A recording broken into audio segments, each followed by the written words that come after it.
Tentara Rusia mengibarkan bendera membebaskan Staria Terne dan bergerak ke belakang wilayah Kurakovo. Rekamannya ramai beredar di media sosial Telegram pada Selasa, 17 Desember 2024.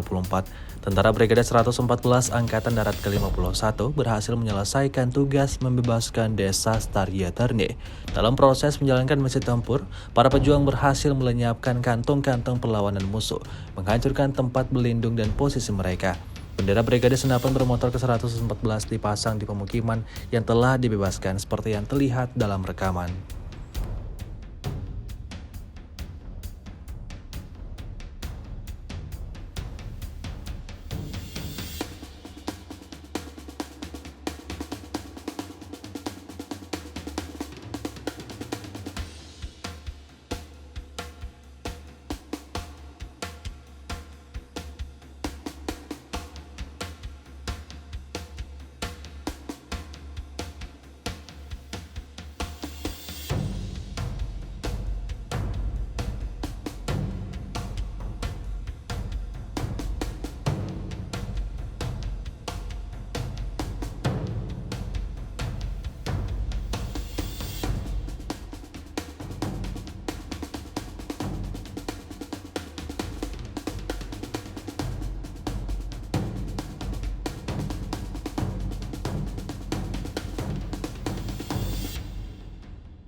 Download Tribun X sekarang, menghadirkan lokal menjadi Indonesia.